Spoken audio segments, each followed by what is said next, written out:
Buenas tardes a todos. Muchas gracias por haberos conectado a esta sesión especial de nuestro aula virtual.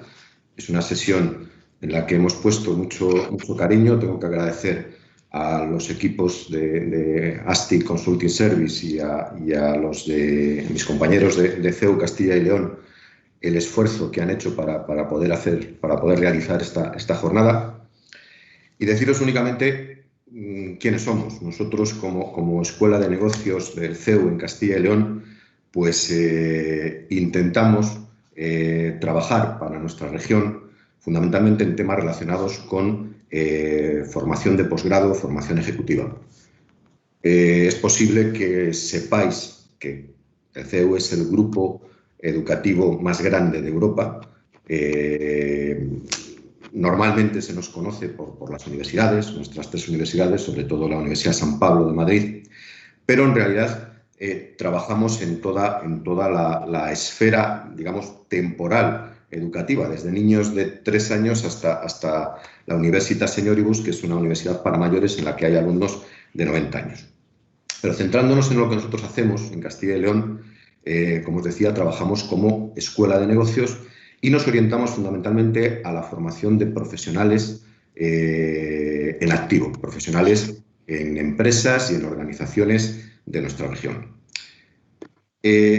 Nosotros tenemos 2 objetivos fundamentales. Uno de ellos es el de que nuestra formación sirva a los profesionales para tomar decisiones. Ese es nuestro objetivo principal en todos nuestros programas. Y otra de nuestras máximas es la de rodearnos siempre de los mejores para conseguir esos objetivos. La primera no sé si la conseguiremos, lo intentamos. En el caso de hoy lo tenemos claro.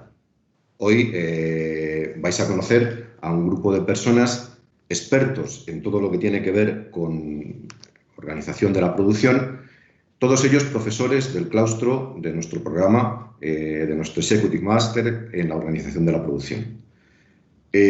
A quienes tenéis que escuchar es a ellos porque son los que saben del tema y yo poco más puedo deciros.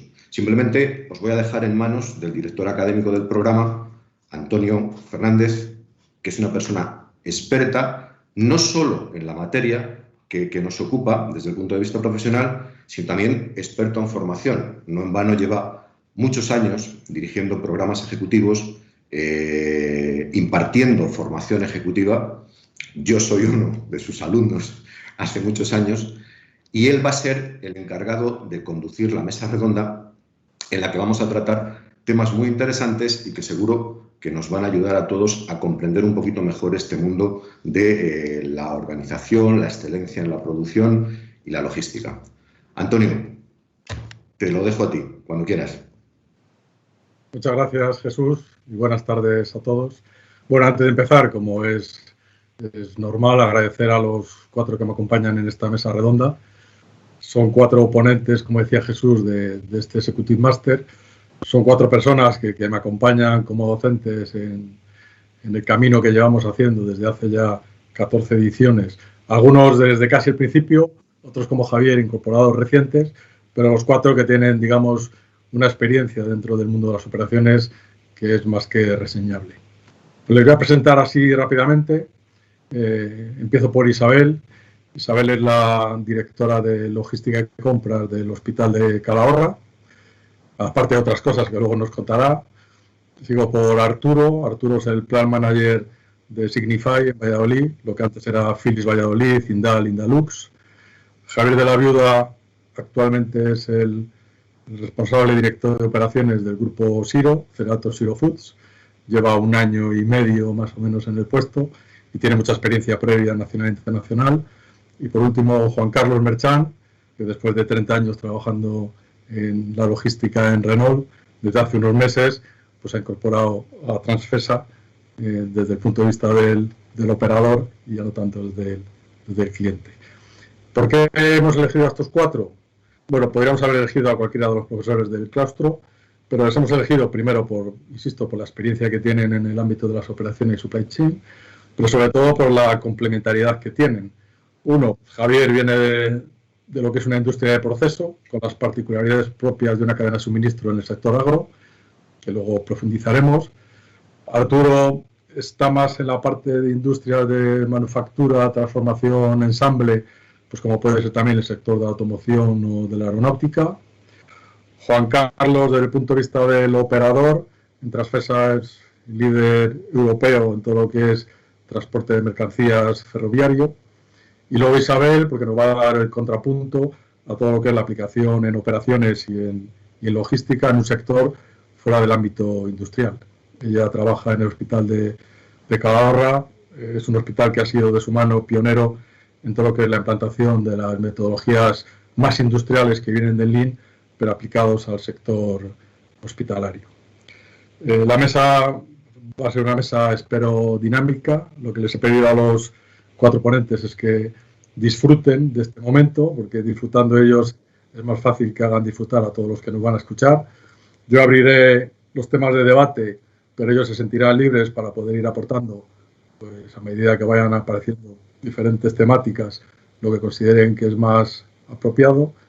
Y al final pues tendremos una serie de preguntas. Os animo a todos para que vayáis colgando las preguntas que iremos recibiendo, y en los últimos minutos de la mesa pues recuperamos algunas de las preguntas y se las lanzaremos a alguno de los ponentes.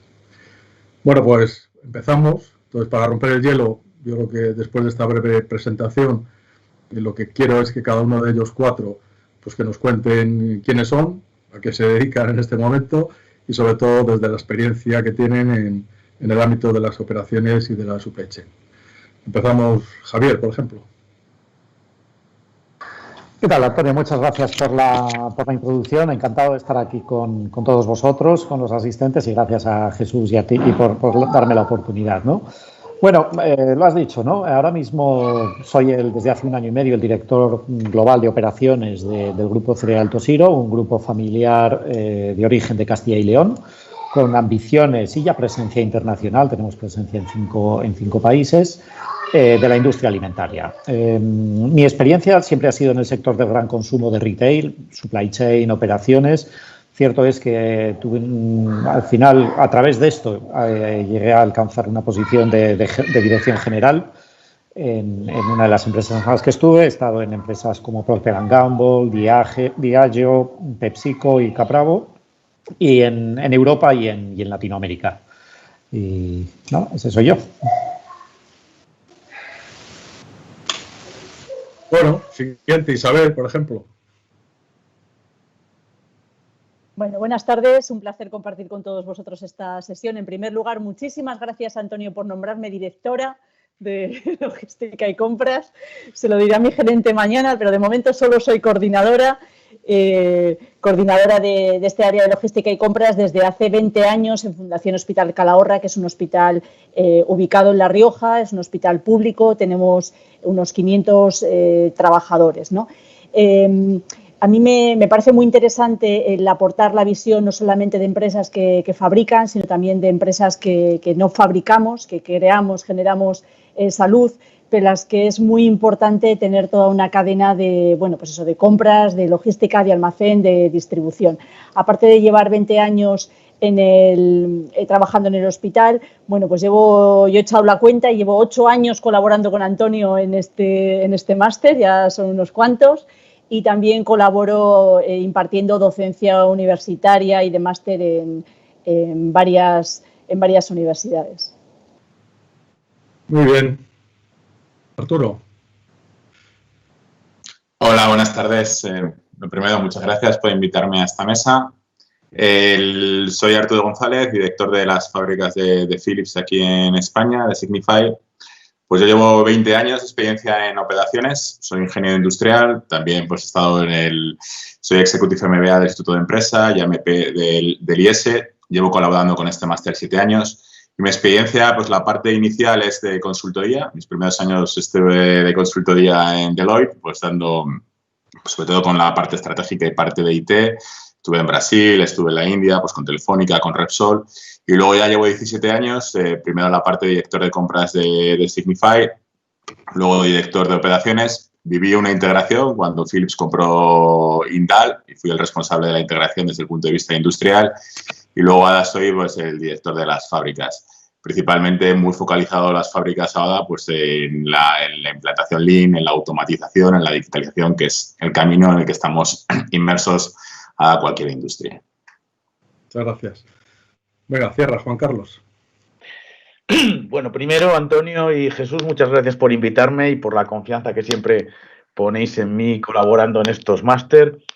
Pues bueno, Juan Carlos Merchant, he trabajado 31 años en Renault, he hecho todo tipo de funciones en logística. Empecé en el grupo Renault con la función de ingeniería logística. Cuando se produjo la fusión, la alianza Renault-Nissan, fui el jefe de proyecto de las producciones internacionales, es decir, el cross-manufacturing, el cross-buying, es decir, producir vehículos de una marca en fábricas de la otra, producir vehículos diseñados por Renault con la marca Nissan. He sido el director de logística operacional de Renault en España, el responsable de fábrica de Valladolid de producción y de logística. Estuve 3 años en Irán como director de supply chain. Además de en Irán, he vivido en París. En la última época, después de que Trump nos echó a todos de Irán con su nuevo embargo, trabajé para el Corporate, la dirección logística Corporate, haciendo funciones de sinergias y sobre todo rediseños, aplicación de útiles numéricos como Big Data al rediseño de las redes. He sido también el coach de las direcciones logísticas de Renault de países más atrasados como India, como sobre todo Marruecos y Argelia. Y dejé el grupo Renault por salir con 59 años y desde hace 2 meses, desde septiembre, trabajo en Transfesa, que es el operador ferroviario intermodal más importante de España. 70% de las acciones son de la Deutsche Bank, la ferroviaria alemana, y 30% de las acciones son de Renfe. Y este soy yo. Muy bien, muchas gracias, Juan Carlos. Bueno, vamos a dividir la mesa en 2 bloques. Vale, hay un bloque que intentaremos hablar un poco de presente y futuro, dentro de lo que es los retos de las operaciones y la supply de forma global. Y luego haremos un bloque de talento y competencias. Pero antes de abrir el bloque, a mí me gustaría también que nos comentaseis un poco en qué andáis ahora, cuáles son vuestros principales logros de los últimos tiempos, en qué andáis metidos.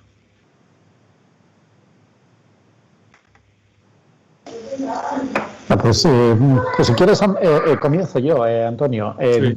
Mira, en lo que ando metido es en un reto apasionante, que es el ayudar a convertir una empresa local, familiar, de Castilla, de Palencia, en una multinacional. Es un reto apasionante desde el punto de vista operacional, ¿no? Pues bueno, no es lo mismo gestionar plantas solo en Castilla y León que gestionar una planta en México y una planta en el Reino Unido, ¿no?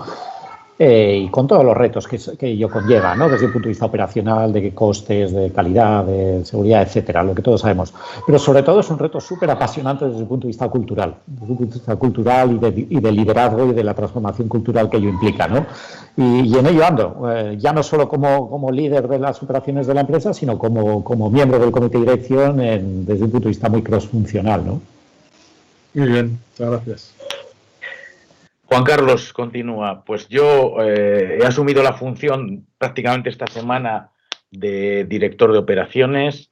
En Transfesa no existía esta función y lo que va a hacer es unir diferentes sectores. Uno de ellos era la Control Tower, es decir, el grupo de personas que hacen el control del tráfico ferroviario en toda Europa.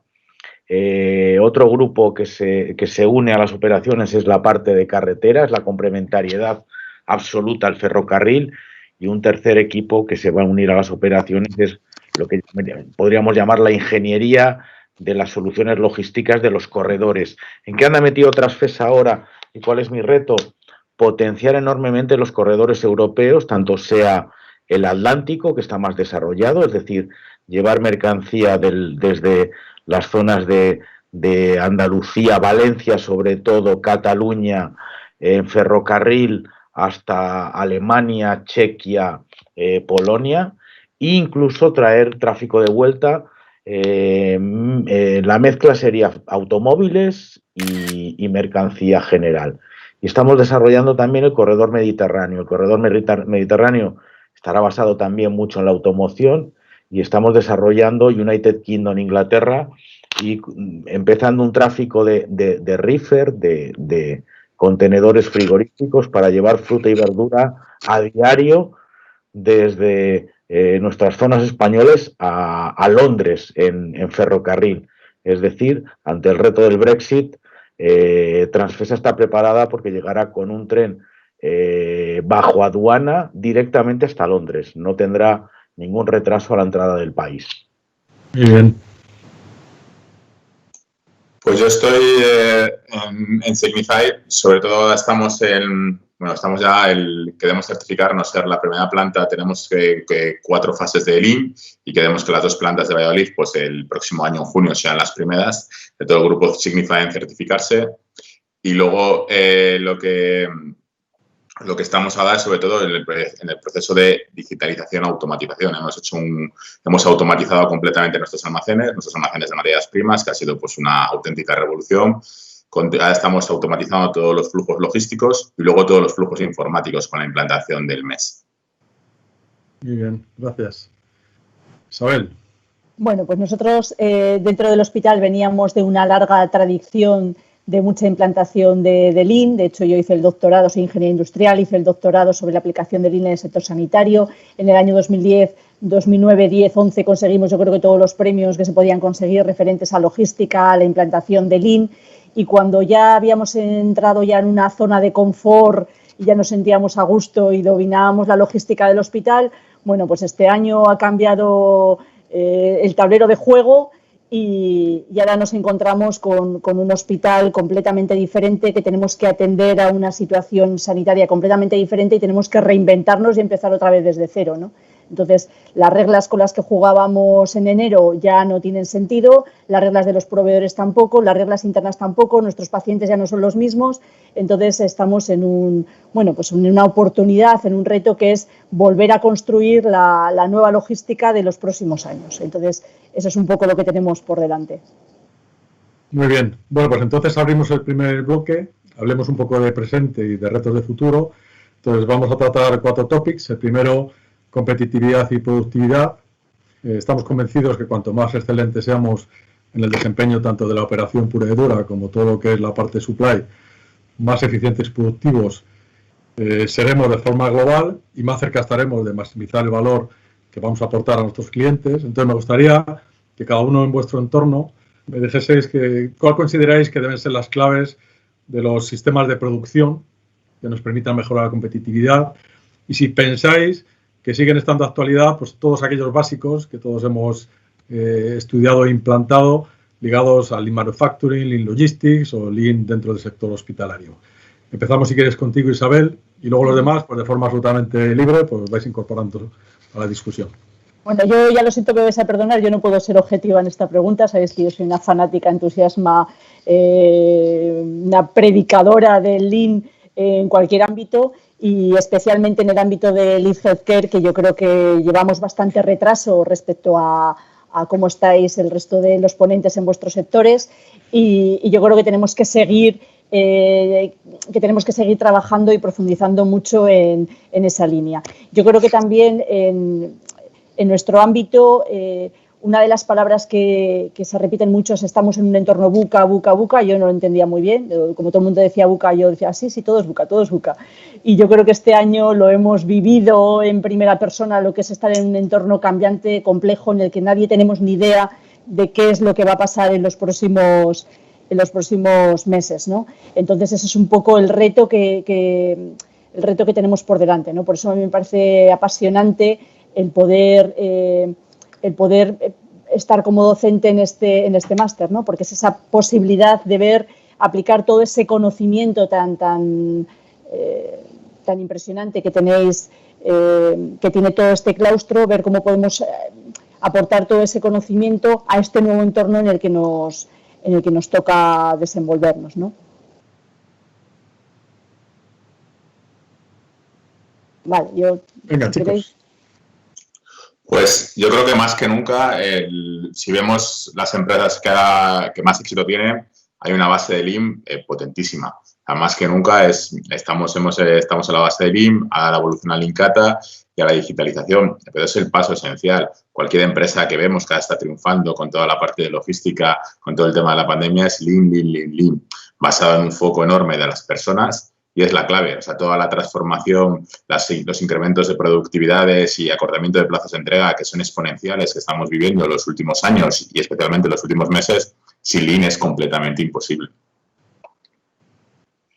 Bueno, yo considero, de mi pasado de la automoción de 31 años en Renault, que Lean ya es una cultura, ya están los genes de los fabricantes de la logística. El paso siguiente al Lean tiene que ser ya la digitalización, el Manufacturing 4.0 y aplicar de manera masiva, que es curioso que no lo hemos hecho hasta ahora, digamos, el Big Data. El Big Data tiene un potencial de ayuda en las decisiones en las empresas impresionante. Sí, yo creo que, o sea, por supuesto, lo que estáis diciendo, el Lean al final es la base de nuestro día a día. O sea, nuestro día a día hoy no se puede entender ni se podrá entender en el futuro sin una mentalidad Lean, ¿no? Porque es así, porque es lo que exige el mercado y el entorno en el que estamos, que es VUCA, que es competitivo. Entonces, sin una mentalidad Lean, nuestro día a día no será factible.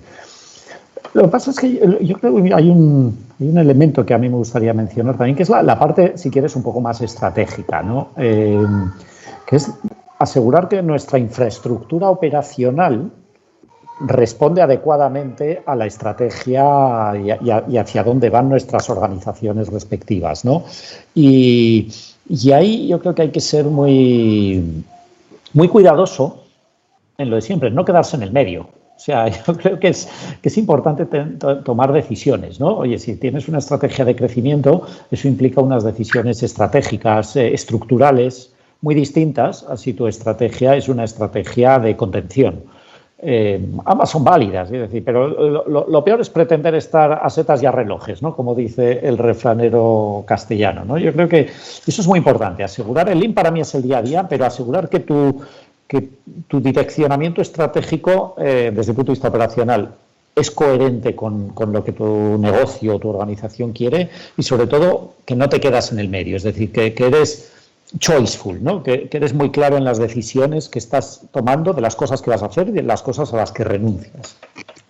En una empresa como la que tú trabajas ahora, donde hay una voluntad de expansión y de internacionalización, ¿cómo gestionáis todo lo que es la parte de CAPEX? Hablabas un poco de la estrategia de infraestructura. ¿Vale? ¿Cómo planteáis realmente, con esa visión de lo justo y necesario, el invertir para crecer? Mira, pues claro, ese es un poco el asunto. Si no estuviésemos en una estrategia expansiva, pues claro, tus restricciones o tus criterios a la hora de decidir qué inviertes y dónde inviertes son mucho más restrictivos. Te planteas paybacks muchísimo más cortos.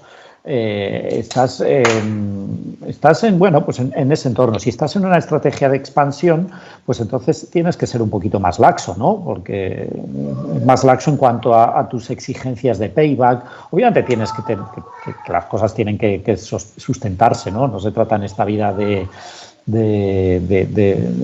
no sustentar nada, ¿no? Pero si tu estrategia es de contención, probablemente yo viviría con paybacks claramente menores a 2 años y probablemente nunca mayores a 1. Si estoy en una estrategia expansiva, me voy a paybacks de 3-4 años, ¿no? Yo creo que esa es la gran diferencia. Muy bien. Bueno, pasamos a otro capítulo, si queréis, que es muy relevante dentro de lo que es el mundo de las operaciones y del supply en general. Hablemos de cliente, consumidor y demanda. Es evidente que las organizaciones ahora se tienen que ir adecuando cada vez más a las exigencias cambiantes de la demanda, a los cambios constantes que hay en los modos de consumo, que vienen de la mano de la personalización, a todo lo que es la llegada de los nuevos players. ¿Cómo pensáis que se deben abordar estos cambios, sobre todo asociados con la demanda? ¿Pensáis que hay que hacer evolucionar los sistemas de previsión, de predicción? Porque se ha demostrado que estos sistemas de previsión-predicción lo que nos dan es un impacto muy grande en todo lo que es la rentabilidad de los negocios y en particular, algo muy importante en estos tiempos, en el cash flow. Empezamos contigo, Javier. Vale, perfecto. Mira, me voy a permitir aquí utilizar una frase, un símil, que no es mía. Vaya por delante, que esto lo copio de una persona que para mí es referente en estos temas de planificación, ¿no? Que fue jefe mío. Él dice que la supply chain del futuro y la planificación del futuro tendrá solamente 2 empleados. Uno, que es un planner que estará sentado delante de su ordenador, como siempre, y el segundo empleado, un perro, que estará a su lado y que le morderá cada vez que intente tocar el ordenador.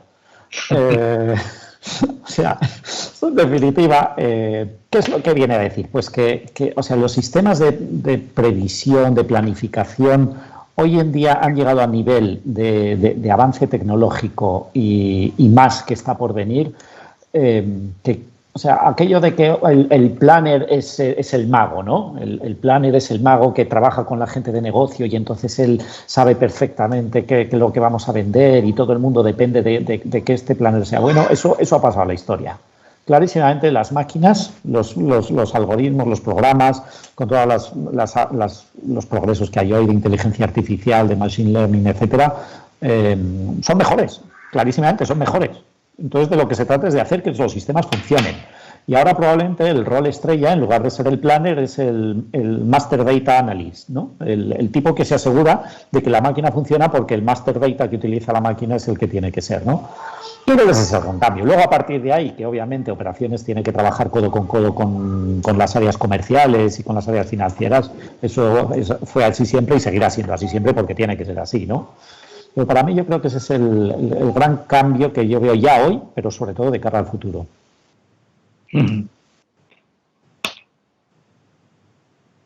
Bueno, yo quería comentar para todos aquellos que trabajamos en organizaciones que no están en la Champions League como vosotros, que yo me estoy quedando un poco acomplejada, porque sois organizaciones muy potentes, con recursos muy potentes, pero hay muchos que estamos en organizaciones pequeñas y medianas empresas que no salimos del Excel. Bueno, pues tenemos que dotarnos de esos recursos y de ese conocimiento para poder utilizar todas esas cosas que decís vosotros, ¿no? Tener en cuenta que todavía hay muchas empresas que seguimos haciendo previsiones y predicciones basadas en cosas que calculamos con Excel. Entonces, necesitamos un acompañamiento para formarnos y llegar a saber todo eso de todas estas cosas de las que estáis hablando, ¿no? ¿Cuál es mi visión? Pues Javier tiene absolutamente toda la razón. La previsión de la demanda hemos llegado vía sistemas, vía inteligencia artificial, a hacerla muy bien, pero ¿qué nos llegó la pandemia? ¿Qué nos llegó el coronavirus? Entonces, todas las buenísimas previsiones que teníamos, pues se rompieron. Yo estaba en automoción cuando empezó la pandemia y ya empezábamos a ver que iban a faltar las piezas de China, tanto para baterías como componentes electrónicos, porque allí empezaron antes a confinar, luego el norte de Italia se empezó a aislar y ya pánico en todas las fábricas europeas porque íbamos a parar todos, además de por el virus, por la falta de piezas, porque era un fenómeno que no controlábamos.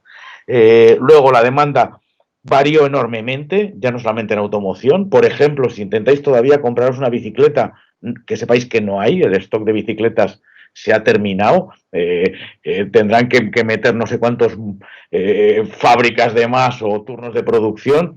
Javier nos podrá contar lo que ha ocurrido en el retail.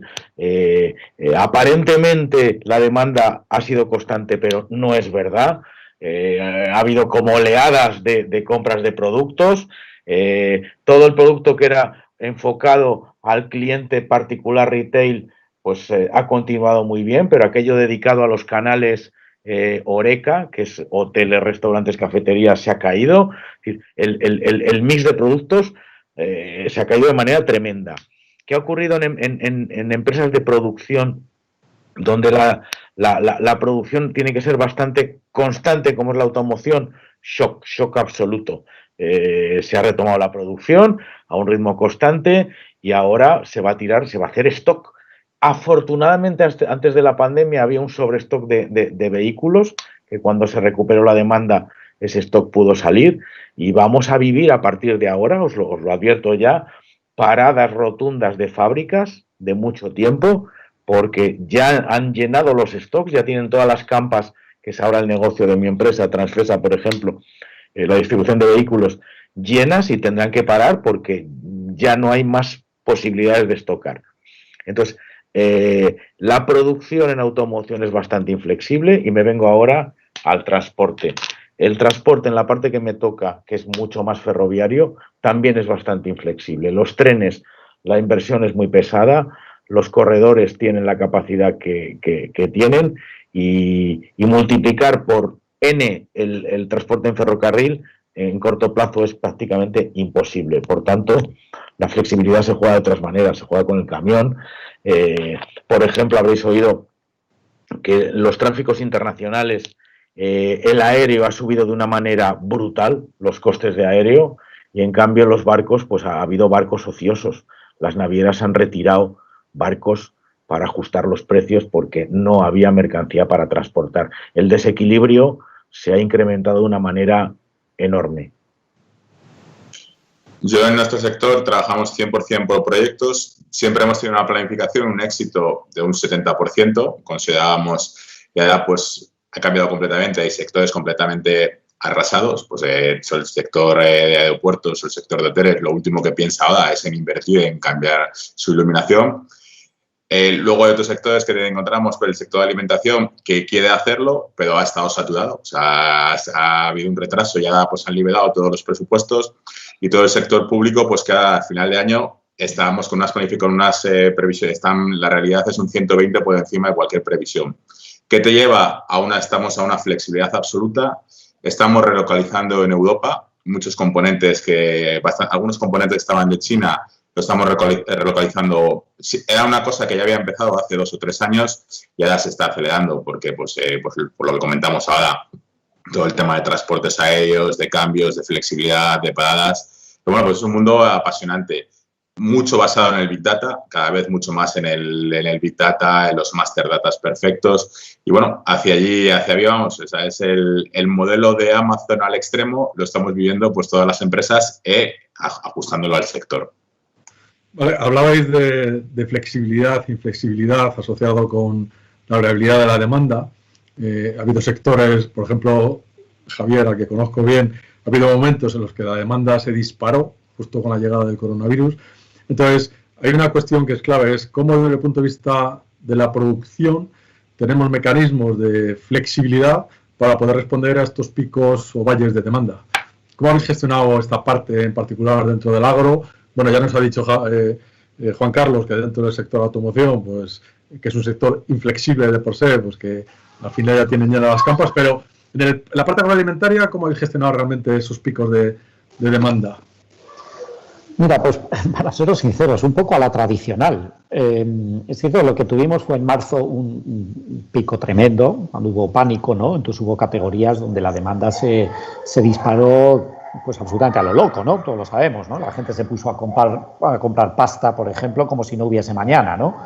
Entonces ahí se disparó gigantescamente. Pues ¿qué hicimos? Pues apretarnos los machos y aguantar como pudimos, ¿no? Horas extras, trabajar 24/7 y utilizar y bueno, y eso al final es un poco a la tradicional. Lamentablemente es que tuvo que ser muy a la tradicional. Todos sabíamos que después de eso iba a venir el valle, que vino, obviamente, ¿no? Porque llegó un momento que la gente pues ya tenía sus almacenes y sus estanterías de las casas llenas de pasta y por mucha pasta que comas llega un momento que ya no necesitas comprar más, ¿no?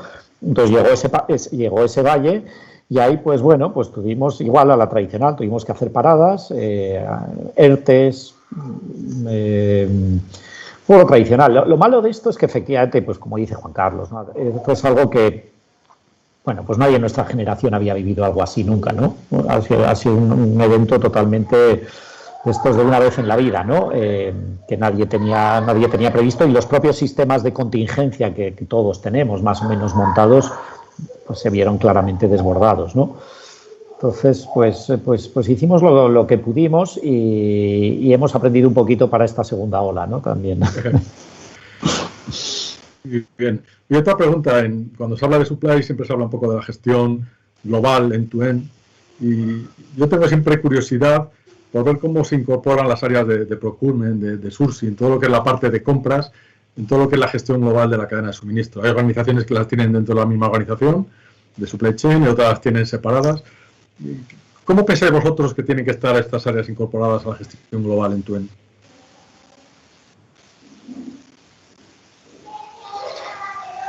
Bueno, si quieres, disparo yo también. Yo en esto sí que soy muy claro. Yo creo que son dos áreas de expertise totalmente distintas. Una cosa es comprar y otra cosa es el supply chain y es el sourcing. De hecho, el sourcing es también una tercera cosa, ¿no? Entonces, yo lo tengo separado. En mi experiencia siempre lo he visto separado. Obviamente hay que trabajar en conjunto.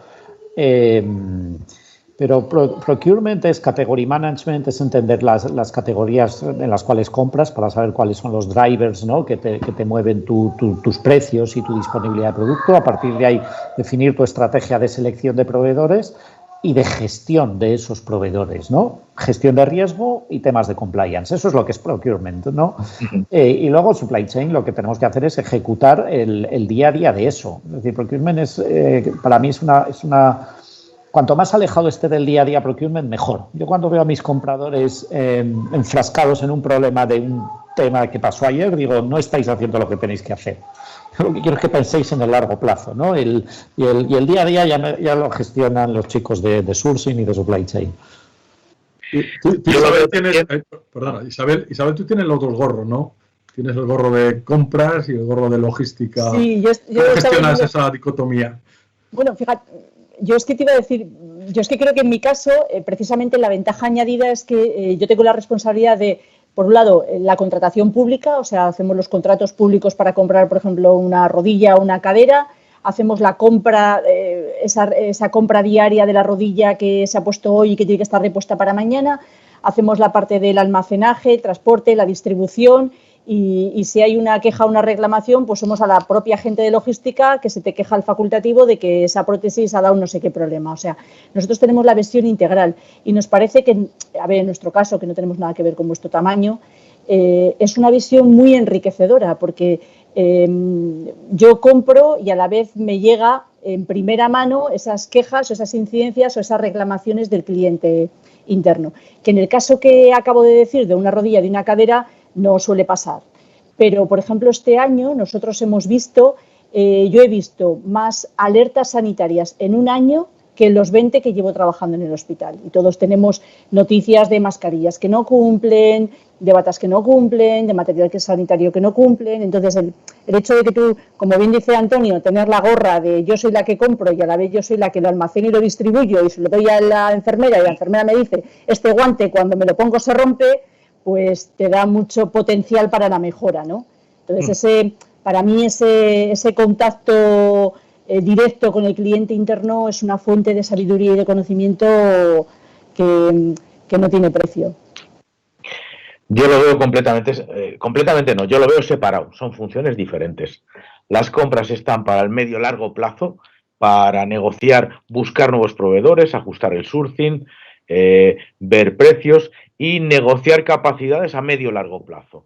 Las operaciones del cotidiano y del corto plazo las tiene que hacer aprovisionamiento. Y yo aprovisionamiento lo veo absolutamente en supply chain. Tienen que trabajar codo a codo con la planificación de la producción y con la ejecución de las operaciones.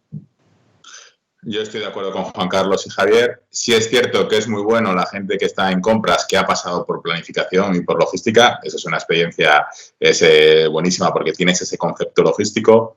Es verdad que aunque están separados durante la época de la pandemia, pues han puesto de bomberos, porque cuando no había ni componentes ni tal, pues todo el mundo estábamos a lo que se podía. Y evidentemente pues han aparcado las compras durante 3 meses por conseguir que te llegase el material y el que más fuerza tenía o más contactos se ha volcado todo el mundo. Pero sí es muy bueno, son departamentos separados, pero que es muy normal el trasvase entre unos y otros a nivel profesional. Son pasos normales en la evolución profesional de una persona.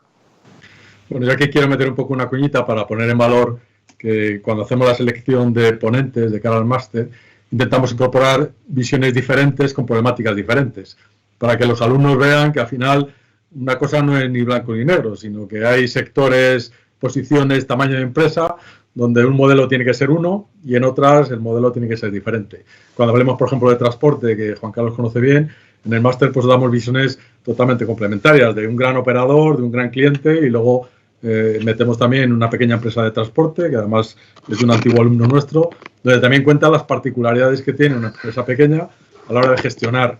Entonces yo creo que esa visión que habéis visto ahora de Isabel como un rara avis dentro del mundo industrial, pues viene bien porque los alumnos entienden que las realidades que vamos a encontrar en los diferentes sectores, por sector y por tamaño, pues son de lo más variado también.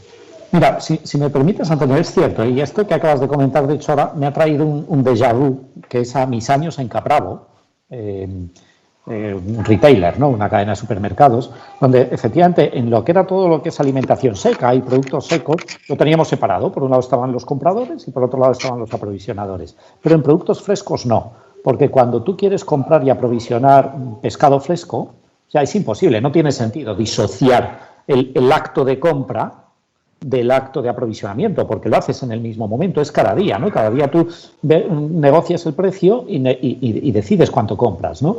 Y es cierto, dependiendo de la realidad y la naturaleza de tu negocio, de lo que tienes entre manos, tienes que hacerlo así, correcto. Perfecto. Bueno, cambiamos, si queréis, de capítulo. Vamos a hablar de un tema que ya habéis evocado, que es la parte de tecnología y digitalización. Bueno, pues todo lo que es la innovación tecnológica, la digitalización está transformando por completo todo lo que es el mundo empresarial, de las operaciones y de la cadena de suministro en particular. Y cada vez más necesario pues tener esas estrategias y esas soluciones tecnológicas que hagan que nuestras cadenas de suministro puedan responder a las expectativas de todos los diferentes stakeholders que están alrededor de nuestra organización, desde los clientes, los proveedores, los inversores, los colaboradores. Entonces, la pregunta que os abro así de forma muy global, pero que bueno, yo creo que da bastante juego, es ¿cuáles son de los avances relacionados con todos los habilitadores de la industria 4.0? Yo qué sé, desde la inteligencia artificial, el machine learning, el big data, la automatización de almacenes que habéis comentado, todo lo que es la automatización de la logística interna, de la cual nuestra empresa es especialista, yo que sé, todo el Internet de las cosas y en particular el IoT, el Internet de las cosas asociado al mundo industrial, a la conducción autónoma, que yo supongo que Juan Carlos quizá nos pueda contar alguna cosa, yo que sé, la conectividad, la gestión del dato. ¿Cómo pensáis que esto nos puede ayudar realmente más y mejor para mejorar nuestros ratios de producción, de calidad, de servicio, la predictividad de la demanda? No sé, ¿cuáles son vuestras experiencias, vuestras expectativas, vuestros temores, vuestras inquietudes? Empezamos contigo, Arturo. Pues, a ver, es el presente, ¿no? Primero, como a nivel de profesional, tenemos que liderar esta digitalización. Antes estábamos acostumbrados a unas productividades del 2, del 3%, llegábamos al 4%, ya llegamos a productividades incrementales de temas nunca vistos. Nosotros hemos automatizado completamente los almacenes en 2 años y hemos conseguido, bueno, nadie se lo cree lo que hemos conseguido. Hemos reducido el espacio en un 70%, la mitad de las personas, 0 problemas de inventario cíclico, 0 problemas de picking. Todos nos hemos dado cuenta cómo las empresas de la noche a la mañana nos hemos digitalizado y todo lo que obligábamos a ir allí, a las reuniones, a todo el tema, pues ha llegado la pandemia y perfectamente estamos teletrabajando, vamos a las oficinas, un tema mixto. El dato nos hemos buscado la vida, en un mes si no lo teníamos lo hemos totalmente hecho y es que es inacabable. Hemos empezado por ahí, ahora estamos con el dato, ahora luego ya pues todos los sistemas de MES, todos los temas, nosotros nos hemos centrado mucho en toda la parte de almacenes, de flujo interno, pero es que toda la parte del dato es la ola que viene y que te subes a ella o estás completamente fuera. ¿Qué es lo que va a marcar la diferencia? Porque al final todos nos copiamos, todas las empresas, toda innovación que tienes al cabo de 6 meses te la tienen. Lo que va a marcar es la eficiencia del dato y de tus procesos y de todos tus procesos. Y una flexibilidad absoluta a nivel profesional, ¿eh? Hoy estoy aquí, mañana estoy allá, hago este proyecto. Nadie teníamos ni idea de la pandemia, ya todos somos expertos de cómo hay que gestionar las pandemias. O sea, a base de subirte a carros y meterte en todos los charcos es como las empresas y los profesionales progresamos.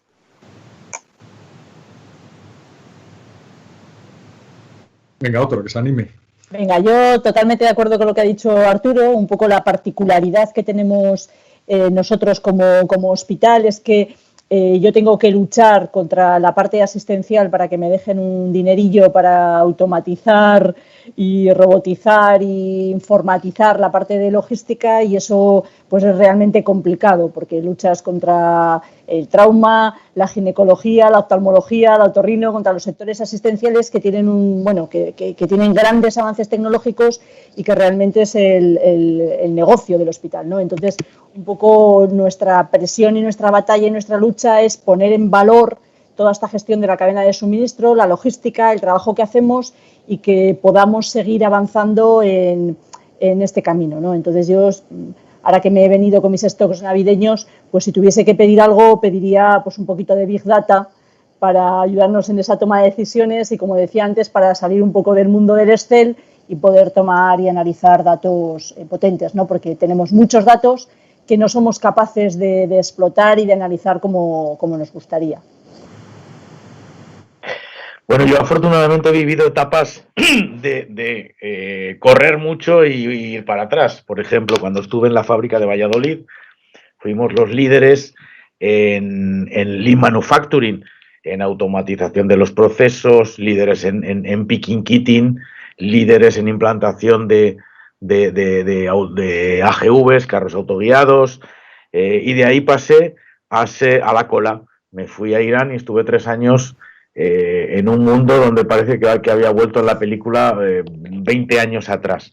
Todo manual, todo muy basado en las personas, la mano de obra era muy barata, la productividad no era importante, pero luego, después de Irán, pasé al corporate de Renault y viví una etapa donde tuve que aplicar el Big Data. Hicimos un proyecto de rediseño de las redes, tanto de aprovisionamiento inbound como de distribución, utilizando todos los datos que teníamos del pasado, con útiles nuevos matemáticos, y nos dimos cuenta de si estábamos utilizando o no los buenos puntos de consolidación, si nuestro sourcing era correcto o incorrecto, y nos ayudaba a tomar decisiones. En el mundo de la distribución, pues nos dimos cuenta de que a veces no usábamos los puertos adecuados en función de la zona de distribución de los vehículos, o utilizamos campas de vehículos que no estaban cerca de los centros de gravedad de consumo de los clientes, y eso nos permitió, pues lógicamente, reflexionar sobre lo que hacíamos. Ahora, en mi época de Trasfesa, que me doy cuenta de que ya los clientes ya te piden, como el valor en el ejército se decía antaño, te piden el track and trace absoluto de su transporte. Es decir, ya no solamente tienen que tener un GPS, todos los transportes tienen que estar conectados a una gran plataforma donde el cliente puede saber en todo momento si la cosa va bien o va mal, para tener alertas en casos de que su transporte no esté respondiendo a la demanda. Mira, por mi parte, esto de la industria 4.0, yo voy a ser un poco provocativo, ¿no? En simplificarlo un poco, ¿no? Porque al final esto se nos puede hacer bola, ¿no? Y al final, para mí hay 2 grandes elementos, ¿no?, que son relevantes en la industria 4.0. Uno es la robotización y todo lo que ello conlleva, ¿no? De cosas y ahí sí que creo que hay muchas cosas que todavía no hemos visto, ¿no? Y luego el dato. Y sobre el dato, para mí hay un paradigma, y es que en el fondo nada cambia. Es decir, el thinking, los principios son los mismos de siempre, no cambia. ¿Qué es lo que cambia realmente? El dato en 4 vertientes. Uno, la cantidad de dato disponible, que ahora es masivo, mucho más de lo que teníamos antes, la rapidez en la cual somos capaces de acceder a ese dato, la fiabilidad de ese dato, que es muchísimo mayor, y la conectividad de ese dato, ¿no? Entonces, eso es el gran cambio. Es decir, al final, lo que hace... pero luego, al final, la clave es qué hago con ese dato. Y tú lo has dicho, Isabel, ¿no? Tienes mucho dato y luego qué hago con él, ¿no? Yo os cuento un caso de mi propia empresa, ¿no? En mi propia empresa hemos hecho un proyecto de sensorización de una línea de producción donde hemos obtenido un montón de datos y no hemos hecho nada con él. ¿Por qué? Porque no teníamos al tipo o a los tipos con la inteligencia para saber qué hacer, con la inteligencia y con el expertise, ¿no? Con expertise para saber qué hacer con ese dato, ¿no? Por eso, o sea, el dato hoy se accede a él y además es mucho más barato. Yo recuerdo hace 20 años poner un sistema de planificación de demanda era una cosa carísima, complejísima. Hoy en día esto es mucho más barato, mucho más accesible. Se puede hacer, es decir, ahí no está la barrera. Para mí la barrera y el gran reto es, vale, voy a tener todo este dato, ¿y ahora qué hago con ello? ¿Vale? ¿Dónde tengo la inteligencia para saber utilizar ese dato y sacar conclusiones? Y ese es el gran reto para mí. Muy bien. Bueno, pasamos, si queréis, a otro tema que también está de actualidad. Bueno, todos habéis oído hablar me refiero a la gente que nos está viendo, que las operaciones y la gestión global de la cadena de suministro pues tienen que ser cada vez más respetuosas con el medio ambiente, más sostenibles, más socialmente responsables.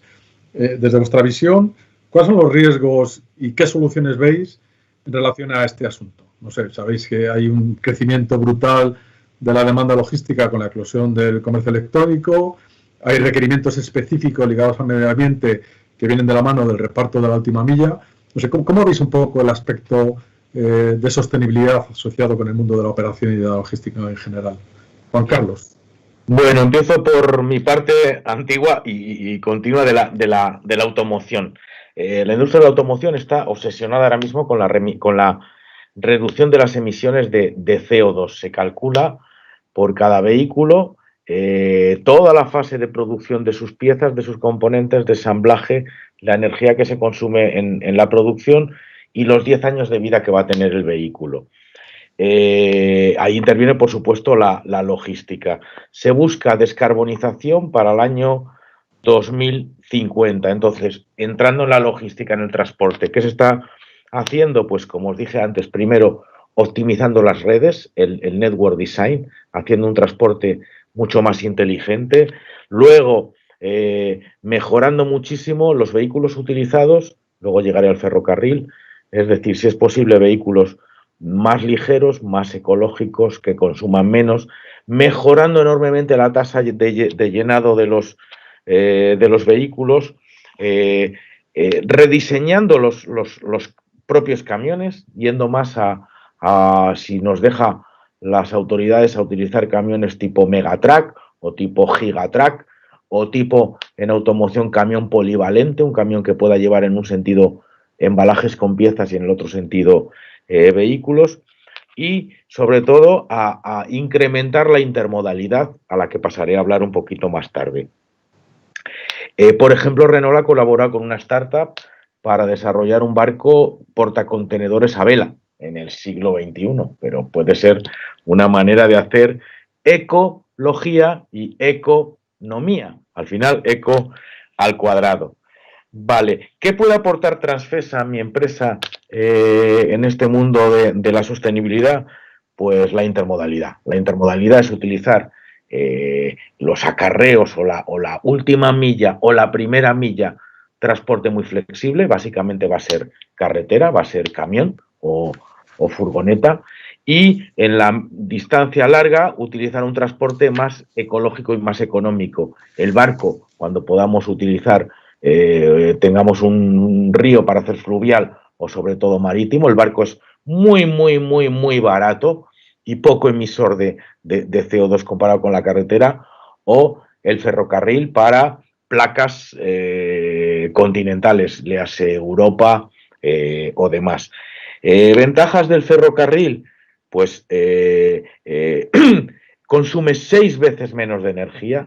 Ese menor consumo de energía se debe, pues primero, a que la red ferroviaria está electrificada, a que las locomotoras están dotadas de un freno regenerativo, recupera energía en las frenadas, a que los conductores se les da una formación muy intensiva para que hagan conducción ecológica, a las asistencias a la conducción de las locomotoras, y también, sobre todo, porque en un ferrocarril las ruedas son de acero contra un rail de acero, es decir, el rozamiento y el efecto, además, de ruptura del aire, aerodinámico, es buenísimo. Bueno, he comentado que el ferrocarril consume 6 veces menos y además emite 9 veces menos de CO2, con un impacto, además, en la sociedad tremendo. Es decir, el ferrocarril hace menos ruido que la carretera, provoca muchísimos menos accidentes, como ya he dicho, emite menos CO2 y prácticamente, como está electrificado, apenas emite partículas y NOx como produce el camión. Por tanto, yo en el futuro veo que tenemos que reducir el transporte por carretera, aumentar el intermodal con ferrocarril y marítimo. Problema, como tú decías, de la última milla. Cada vez todos, yo mismo, mi familia, estamos comprando más el correo de manera electrónica, los Amazon y compañía, Entonces, la distribución hasta las viviendas pues es un problema.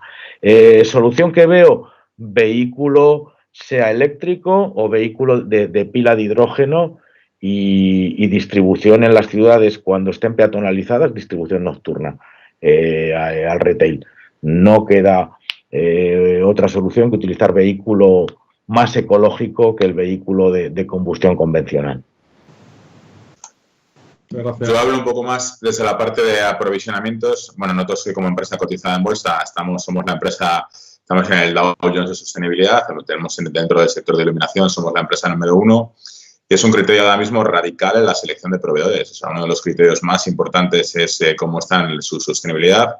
Hay una guerra total contra la eliminación del plástico. Bueno, cualquier, sabes que cuando llega un palé a la fábrica y tiene más plástico o plásticos de un solo uso, bueno, hay una acción, o sea, es pero más inmediata en el que está compras y es el presente. Y luego, si vamos a nivel de atracción de talento, pues es lo que demanda. O sea, las nuevas, nosotros y nuestros hijos, es que es imposible atraer a nadie cuando es una empresa que no estás en la ola de la sostenibilidad.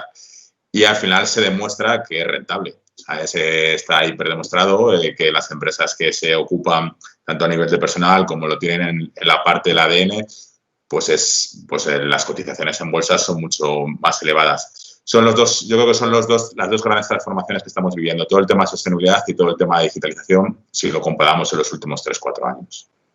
Muy bien. Bueno, nosotros desde el punto de vista del hospital, que ya sabéis que es un entorno muy particular, nosotros estamos certificados con ISO 14000 y con EMAS, con lo cual también desde los hospitales hay un compromiso por la sostenibilidad y por el medio ambiente. Yo creo que demasiado focalizado en utilizar productos que sean más respetuosos con el medio ambiente y que todavía tenemos una deuda importante pendiente con todo el tema de medir esa eficiencia ambiental de una organización o el ciclo de vida de los productos o el impacto incluso del transporte, que lo estaba comentando Juan Carlos, ya me dan ganas de decir, de lo que está diciendo Juan Carlos, nosotros no hacemos nada. O sea, quiere decir que todo lo que estáis haciendo, Juan Carlos, para nosotros es algo que tenemos que ponernos a trabajar en ello, ¿no? Yo tengo una compañera coordinadora de mantenimiento que precisamente está haciendo su proyecto de tesis doctoral en temas de medio ambiente, pero bueno, es que claro, es un tema que dices, por mucho que hayas hecho, queda tanto por hacer, o sea, es un árbol que tiene tantas ramas, queda tanto por hacer, pero bueno, en ello estamos. Yo cuando hablamos de sostenibilidad, yo siempre comienzo por algo que subyace en todo lo que vosotros habéis dicho, ¿no? Que es al final algo es sostenible, tiene que cumplir 3 cosas, ¿no? Tiene que ser sostenible desde un punto de vista medioambiental, desde un punto de vista social y desde un punto de vista económico. Aquello que no cumple una de las 3 cosas no va a perdurar en el largo plazo, clarísimamente. Tiene que ser sostenible en los 3 aspectos, ¿no? Y entonces nuestra obligación es tratar de asegurar eso, ¿no? Que cualquier cosa que activemos o en la que trabajemos, pues hace los tres clics, ¿no? Yo creo que los temas de descarbonización, de reducción de plásticos y eliminación de los vertidos va a pasar, es un hecho. Es decir, la demanda social es tan gigantesca que va a pasar. Yo no sé si va a ser en el 2030, en el 2040 o en el 2050, pero va a pasar. Entonces, pretender no subirse a ese tren es, bueno, creo que es equivocarse porque va a suceder, ¿no? Lo que yo sí que creo que antes hablábamos de esto del COVID, creo que has sido tú, Arturo, que lo has comentado. Yo sí que creo que esta crisis del COVID va a producir un cambio grande que no pensábamos que fuese a producir, ¿no? Es decir, esta tendencia a la deslocalización y a cadenas de suministro larguísimas, ¿no? Haciendo que Asia sea el centro de producción y el consumo se hace en Norteamérica y en Europa. Yo creo que esa tendencia que hemos visto en los últimos 15 años, eso se va a romper, eso va a cambiar. Y va a cambiar y vamos a ver cada vez más localización y cadenas de suministro más cortas, porque yo creo que esta crisis del COVID nos ha hecho ver desde un punto de vista social, cuando miro los 3 elementos, ¿no? Más allá de que medioambientalmente también pues tiene sus oportunidades, pero desde un punto de vista social hemos visto que hay cosas ahí que no nos cierran, ¿no? Y eso sí que creo que va a ser me puedo equivocar, no tengo la la bola de cristal. Pero yo sí que creo que esas cadenas tan largas y eso, la obsesión por centralizar todo en Asia, eso va a cambiar en los próximos 15, 20 años. Para mí, Javier, esa es una lección aprendida, ¿eh? Yo creo que todos nos hemos dado cuenta que no podemos continuar con unas cadenas tan largas que primero necesitan un montón de cash y luego segundo tienen un montón de riesgo. Tenemos que minimizar el riesgo. Os comento un comentario a colación de una intervención de Juan Carlos. Nos dicen que respecto del Megatrack y del Duo Trailer, que es indiscutible la mejora una vez que está en carretera, pero que se han detectado problemas operacionales cuando se opera en el muelle.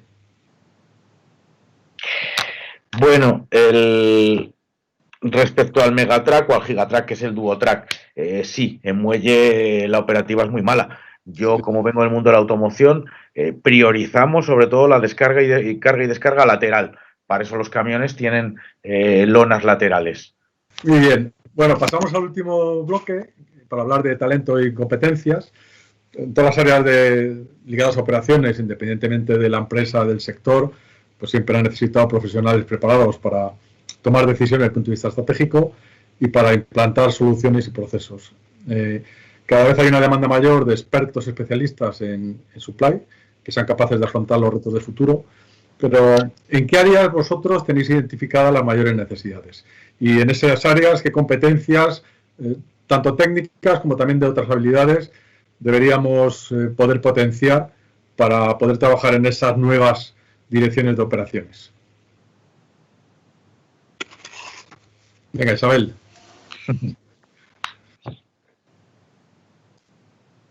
Bueno, yo voy a decir lo que siempre les digo a mis alumnos, y es que, como yo siempre suelo estar con ellos al final del máster en junio, les digo que se han equivocado de máster, que no tenían que haber hecho este máster, que lo que tenían que haber hecho es un máster en diplomacia, ¿no? Para mí creo que esa es la clave, ¿no? Al final, habilidades como la comunicación, la capacidad de negociación, tener en cuenta lo que comentaba antes, ¿no? Que es que nosotros compramos y se lo damos en mano a la enfermera. Entonces, si lo que compramos lo hacemos mal, la enfermera nos riñe en el momento. Entonces, esa capacidad de negociar, de atender a sus necesidades, de responder al cliente, nosotros lo hacemos face to face, ¿no? Entonces, yo creo que todo lo que hagamos de desarrollar el talento en ese sentido, además, casi todos nuestros alumnos o gran parte de nuestros alumnos son ingenieros, y los ingenieros precisamente, bueno, los que son ya más mayores de mi hornada, no, todo ese tipo de habilidades nos cuesta más, ¿no? Entonces, yo creo que todo lo que potenciemos eso, la negociación, la comunicación, la diplomacia, que digo yo, pues son retos que tenemos por delante, ¿no? Sobre todo en sectores como el mío, en el que nosotros no hablamos con máquinas, hablamos con personas, y nuestra cadena de producción son personas. Entonces, ahí necesitamos toda la artillería que tengamos por ahí a nuestra disposición. Gracias. Venga. Yo, competencias técnicas, veo la parte del Big Data. No es que, o sea, sobre todo que no te dé miedo, porque es lo que estamos empezando a llegar con sentido común. Yo estoy con Javier, o sea, hay que tener datos, miles de datos es imposible. O sea, primero tienes que conocer tu negocio, y una vez que conozcas tu negocio, sabes qué datos puedes aplicar. Y luego las ganas de aprender, las ganas de meterte en todos los charcos y la gana de flexibilidad. No sabemos qué nos va a pasar dentro. O sea, nosotros teníamos antes los trabajos, eran, pues yo voy a trabajar aquí, voy a estar mucho tiempo, me voy a jubilar. Todo eso ha cambiado. O sea, entonces, solo subsistirán los profesionales, o subsistiremos, yo siempre lo digo, en mi caso, aquellas personas que seamos hiperflexibles. Si no, no pintaremos nada, en las organizaciones. Javier. Mira, voy a insistir en lo mismo. O sea, la parte funcional, técnica, o sea, me preocupa cero. Estoy contigo, Arturo, que la clave, lo más diferencial ahora mismo es el data, ¿no? El data, pero eso pasa. Yo resumo lo que estamos diciendo en una palabra clave, que es la diversidad.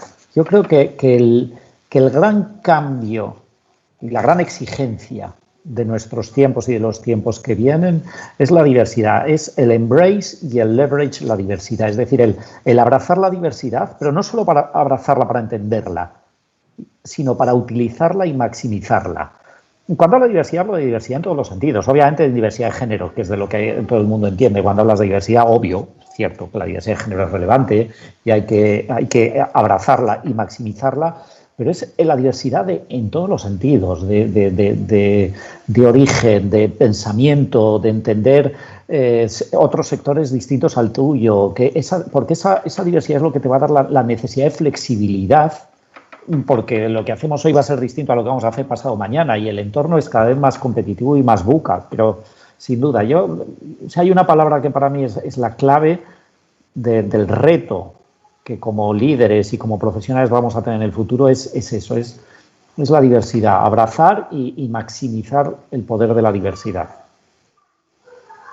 Gracias.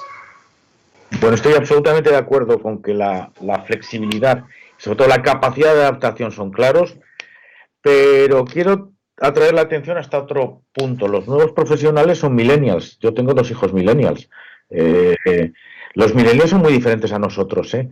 El millennial no es tan fiel, el millennial quiere cambiar rápido, el millennial se aburre como no le demos chicha interesante, el millennial nos va a pedir un plan de carrera cuando a veces no lo tenemos claro ni nosotros mismos nuestra propia carrera, y sobre todo el millennial tiene mucha más posibilidades de adaptación a una cultura internacionalidad, multicultural, que no teníamos en nuestra época.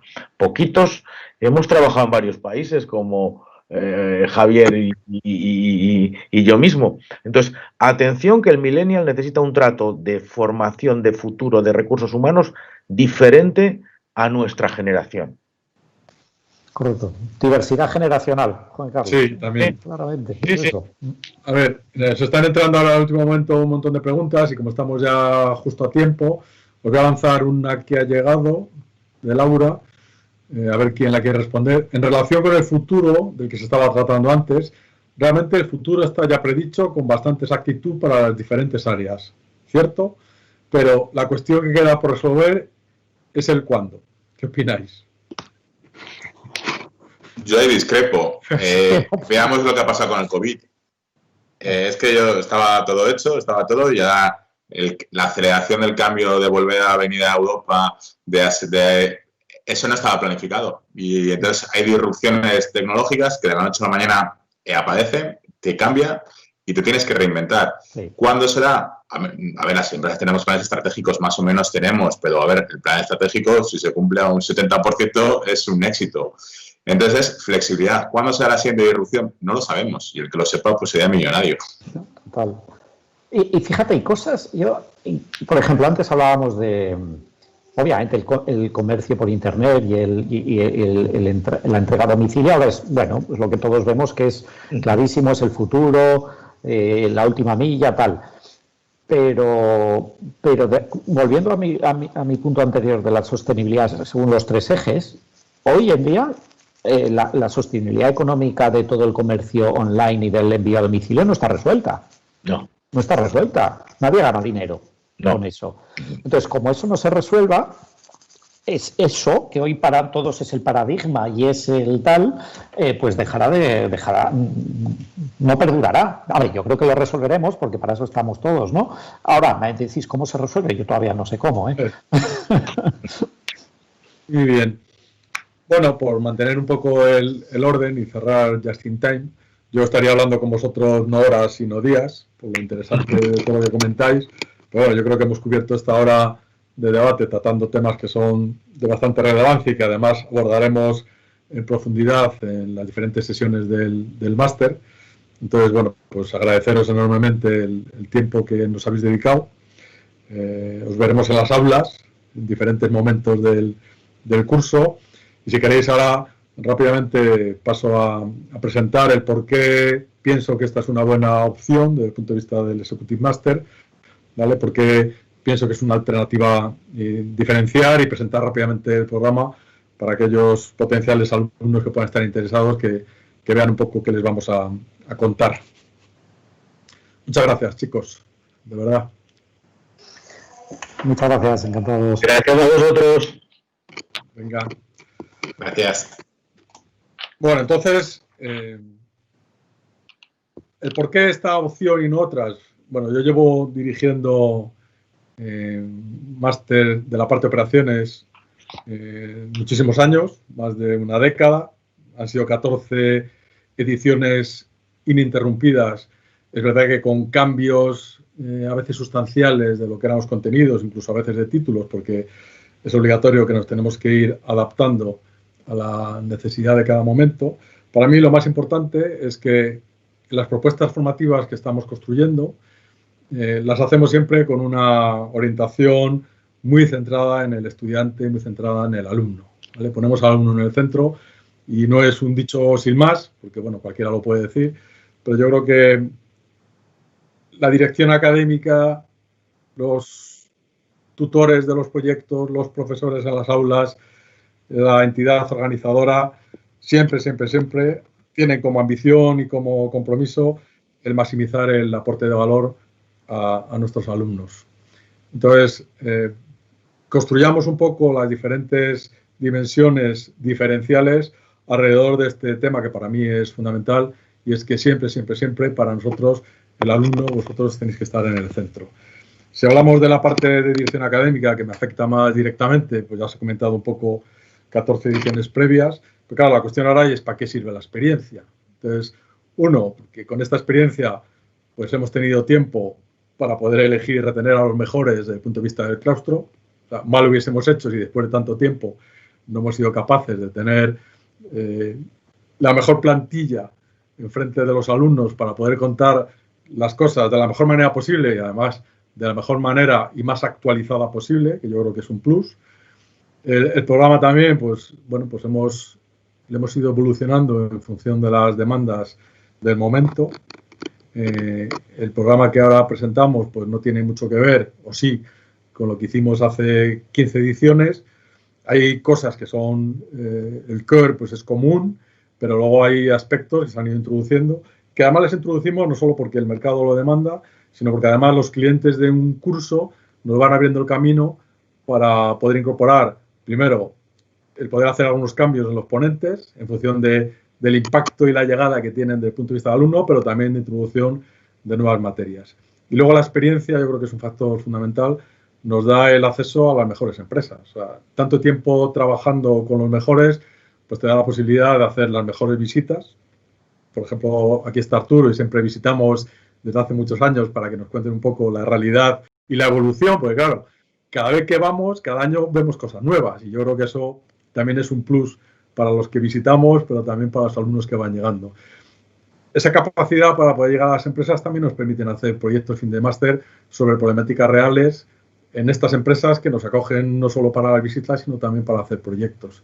Que además, en muchos casos, pues reciben alumnos en prácticas, para aquellos alumnos que no están trabajando, porque o bien están en un cambio de momento profesional, o bien porque acaban de acabar sus estudios, bueno, pues tienen la posibilidad durante el máster de hacer prácticas en todas esas empresas amigas con las que venimos colaborando. Y además, algunos de ellos, hace poco hemos hecho un vídeo con testimonios de antiguos alumnos de los últimos 2 años, con algún caso un poco más pasado, donde lo que hablan es fundamentalmente de la posibilidad de inserción que han encontrado de la mano del máster. Muchos de ellos a través de prácticas, muchos de ellos a través de los proyectos, o muchos de ellos simplemente pues porque han aumentado sus competencias y su valor en el mercado. Y luego, por último, bueno, pues yo soy muy pragmático, la gente ya me conoce. Yo intento poner el foco en aquello que es fundamental en cada momento. Y lo fundamental desde el punto de vista de la elección del profesorado, lo fundamental desde el punto de vista de la elección de la pedagogía y de los instrumentos metodológicos que utilizamos, y lo fundamental a la hora de poner ese foco en el cliente del que os comentaba. Yo creo que es a veces difícil hablar de la criatura de uno, ¿no? Pero yo creo que es importante el que veáis que toda esa experiencia que hemos acumulado en estos años es un valor añadido fundamental para los alumnos. Y luego, bueno, pues otra dimensión de la que he hablado del claustro, bueno, pues ahí veis en el slide pues algunas de las empresas que participan en el máster de diferentes sectores. Pues veis la automoción desde la visión del constructor, desde la visión de proveedores, veis empresas del sector agroalimentario, veis empresas como Signify de otros sectores ajenos a la automoción, veis ahí aeronáutica, tenemos operaciones logísticas, tenemos el hospital, como no, de Calahorra. Entonces, estos sectores lo que nos dan, ya lo hemos visto en la discusión, pues son visiones diferentes porque parten de problemáticas diferentes. Entonces, tenéis que entender que al final esto no es un libro que uno lee y que al final encuentra todas las soluciones, sino que lo importante es que los profesionales que vienen de estas empresas son gente de reconocida experiencia, que además tienen un foco de intentar compartir caso, y cuando yo hablo de compartir caso, no solo los éxitos que han tenido durante sus carreras, sino también los fracasos, porque allí es donde todos hemos aprendido. Entonces, esa capacidad para poder contar las cosas de una forma clara y de una forma apasionada, pues nos da un plus.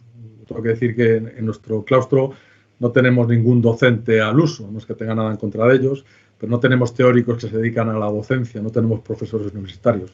Tenemos gente de industria que vive el día a día, que está actualizado porque lo vive en sus propias carnes y lo que hacen es darnos visiones muy diferentes. Entonces intentamos de estas empresas encontrar a los mejores profesionales para que nos hablen de cosas en concreto. O sea, ninguno de los que pasamos por las aulas sabemos todo de todo. Yo diría afortunadamente. Entonces intentamos que haya una cierta complementariedad, pues para que todos los que aporten su conocimiento y su experiencia pues nos den su visión con una expertise que está muy, muy, muy definida en campos muy, muy definidos.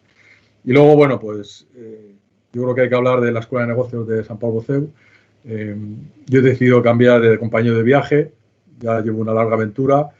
Yo creo que siempre es mucho mejor jugar para la Champions que estar ahí luchando por evitar el descenso. Entonces, ¿por qué Sant Pau Boceu? Porque yo creo que para mí hay dos cuestiones fundamentales, y aquí está Jesús, y se lo he dicho a él a la cara. Yo creo que cuidan especialmente los dos activos fundamentales que tiene un máster. Por un lado, se preocupan muy mucho para que los alumnos concentren su esfuerzo en el aprendizaje y en el disfrute, interactuando con los ponentes, aislando de cualquier cuestión administrativa, burocrática, y que a veces incordia bastante, y bueno, pues me ha tocado vivirlo desde la parte académica.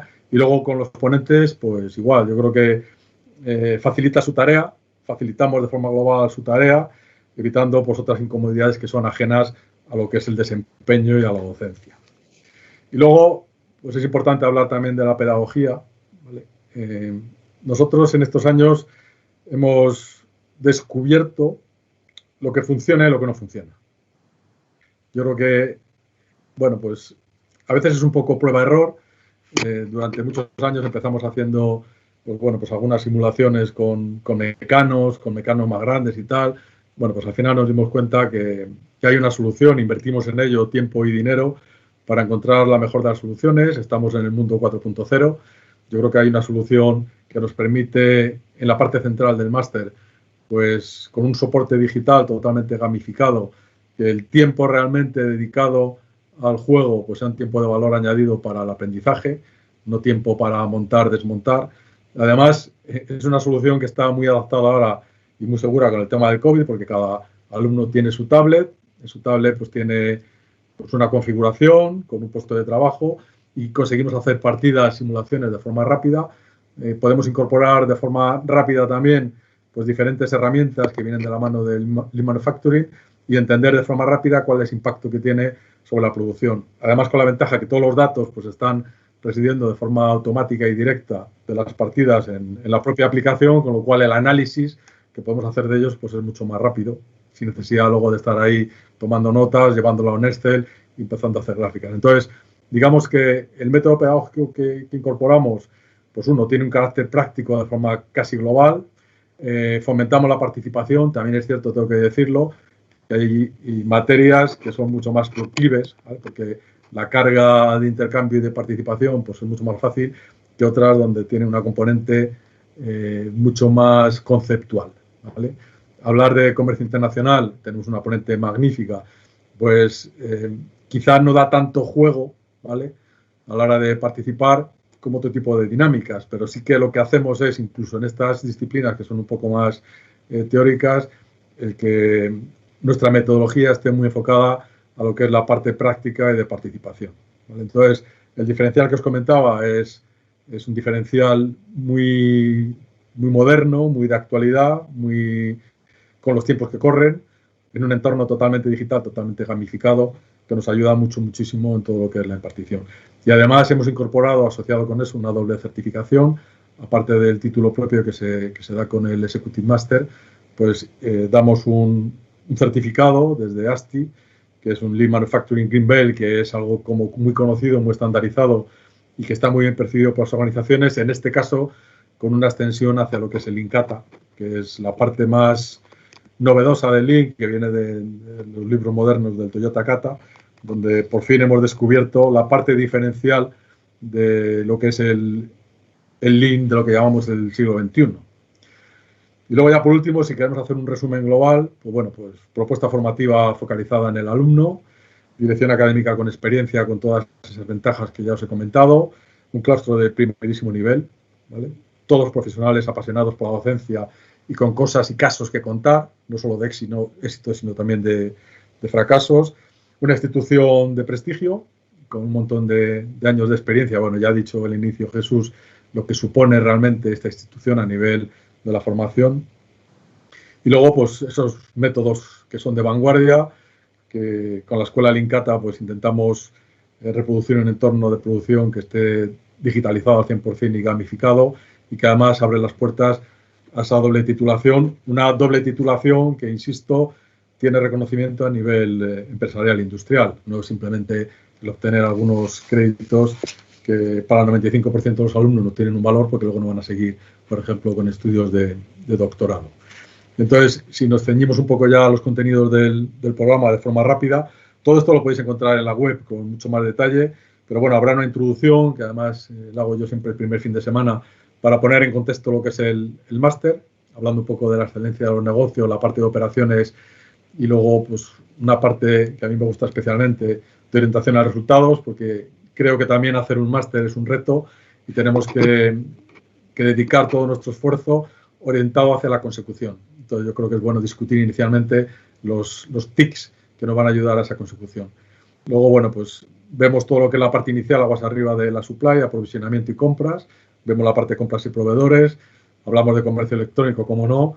Y luego hablamos de la subcontratación desde esa doble vertiente, desde la visión del operador y de la visión del cliente. Siempre queremos que podáis tener puntos de vista diferentes de lo que cada una de las materias nos ofrece, porque si no, al final se convierte como bastante aburrido. Luego veremos un tema también aguas arriba, todo lo que ya hemos hablado, de demanda, de cálculo de necesidades, de forecast. Y este año introducimos como novedad todo lo que es la planificación integrada, el IBP. Os decía antes que actualizamos todos los años los contenidos y este año una de las novedades viene a la mano de la planificación integrada. Y luego la parte de producción que os comentaba, eso desde la visión Lean que deriva del Kata, pues bueno, pues introducimos todos los aspectos del sistema de producción con una visión más o menos tradicional y luego el concepto Kata, que nos da la visión invisible esa del Lean, con la visión un poco más vanguardista, más del siglo XXI, y luego vemos temas clásicos ligados con la producción, desde los indicadores de todo tipo, todo lo que es la gestión de los talleres, con las herramientas básicas del Lean, 5S, estandarización, pues estados de referencia. Trabajamos también aspectos de calidad, desde lo que son las herramientas de resolución de problemas, de resolución desde la causa en el origen, desde métodos como el A3, desde las reuniones de gestión global como el TOPQ o el QRQC en otras organizaciones, herramientas básicas como los sistemas anti-error, los Pokayoke, las matrices de aseguramiento de calidad. Y luego también, por la importancia del dato y el Big Data, hemos introducido el año pasado también como novedad pues todo lo que es la parte de análisis de datos, todo lo que es la parte básica de estadística descriptiva y además lo llevamos a una aplicación a lo que son los cálculos de capacidad en las líneas para ver si nuestro sistema industrial es capaz de responder a las exigencias que tanto las variables como los procesos tienen desde el punto de vista del cliente. Luego veremos la parte de medios, desde disponibilidad, mejora de los medios, todo lo que es el TPM, el cambio rápido de utillajes con el SMED. Veremos específicamente cómo gestionar una organización el mantenimiento y luego vemos la parte de flujos, tanto la parte de flujos físicos como de información, con herramientas también clásicas. Aquí, muy de la mano de la automoción, que siempre ha sido un poco la que ha estado en la vanguardia, con herramientas como el Value Stream Mapping, como todo lo que es las etiquetas Kanban. Bueno, ahí también nos puede contar algo Isabel, porque hizo una experiencia muy chula allí en el hospital, con todo lo que es el justo a tiempo, la sincronización, el picking kitting del que hablaba antes Juan Carlos. Y luego, como no, también desde hace 3 años, creo, pues hablamos de las aplicaciones tecnológicas que se aplican a las operaciones desde la visión del del 4.0. Deciros que al final de este capítulo tenemos también un estudio de caso de Lean Manufacturing que hacemos en una jornada donde, bueno, pues intentamos compendiar todo, ponemos una serie de escenarios sobre una fábrica ficticia que fabrica, bueno, pues material agroalimentario y, bueno, pues lo que vamos viendo es cómo aplicando diferentes metodologías, pues vamos conjugando mucho mejor lo que son los datos de demanda con los datos internos de producción, con el lead time, con el takt time y otras cuestiones que, bueno, pues iremos descubriendo durante la formación. Y luego los capítulos que quedan, pues tratamos todo lo que es la parte de almacenamiento, con la gestión de stock, de sus embalajes, vemos la parte Lean asociada con la automatización de almacenes, vemos el caso de Amazon, luego vemos un poco todo el tema que toca a expediciones, distribución, con la parte internacional y con el transporte desde esa doble óptica también. Juan Carlos nos habla desde una visión un poco más operador macro y luego traemos un operador pequeñito, pues para que también poner un poco en contraste las diferentes realidades. Y luego hacemos una introducción también a la parte de logística interna que poca importancia se le da en muchas ocasiones y que tantos resultados desde el punto de vista de eficiencia nos ha dado. Y luego deciros que en la formación pues hay otros temas transversales que se van intercalando durante el desarrollo del máster, pues como todo lo que es la parte de creatividad y design thinking, todo lo que es riesgos y seguros aplicados a la logística, la parte de finanzas, por ejemplo. Y luego en el cierre pues también hacemos un estudio de caso que lo hacemos con Javier, donde vemos un poco una visión más global de lo que es la parte del supply chain de forma global, ¿vale? Donde, bueno, pues os pone una serie de situaciones pues, que tenéis que resolver. En esta parte, pues hablaros que hacemos visitas de sectores de lo más variado, alguna fuera del área industrial, visitamos el hospital del Río Ortega, justo el día antes de que Isabel viene a contarnos su experiencia de éxito y también sus tropezones en la aplicación de Lean en el sector hospitalario. Y luego, por último, pues tenemos una serie de proyectos, que son siempre proyectos sobre problemáticas reales. Intentamos que sean en empresas de los alumnos, pero si no hay suficientes alumnos que proponen proyectos de su empresa, siempre buscamos algunas soluciones, siempre encontramos soluciones interesantes. Todos los grupos que son de 3 o 4 alumnos, siempre hacemos todos los trabajos en equipo, tienen asignado un tutor, de tal manera que desde el mes de marzo hasta el mes de julio, que presentamos las conclusiones de los trabajos, pues trabajamos la parte de viernes y sábado en las clases ordinarias en la realización del proyecto. Todo esto que os he contado así de una forma muy rápida, pues lo podéis ver en la web, donde vais a ver el enfoque del máster, los objetivos, a quién va dirigido, pues toda la metodología. Y luego, muy interesante, vais a ver el perfil detallado de todos los ponentes. Vais a encontrar a estos 4 ilustres que hemos visto hoy y el resto de los que van a participar, pues viendo un poco pues quiénes son, dónde trabajan y cuál es su área de experiencia. Bueno, nos quedan 2 minutos para acabar, entonces le paso el testigo a Jesús para que nos haga el cierre. Muchas gracias a todos, insisto, y bueno, espero veros pronto en las aulas. Jesús, micro, mute. Bueno, pues poquito más. Simplemente despedir esta jornada, esta interesante jornada. La verdad es que teniendo delante a expertos que hablan también de estos temas, uno, aunque no sea del gremio, tiene ganas de aprender mucho más. Daros las gracias a todos, principalmente a los ponentes, que habéis estado con nosotros, Arturo, Javier, Isabel, Juan Carlos, Antonio, y por supuesto a todos los que habéis estado conectados a través de YouTube. Sabéis que estamos a vuestra disposición para lo que necesitéis y muchas gracias. Buenas tardes. Adiós.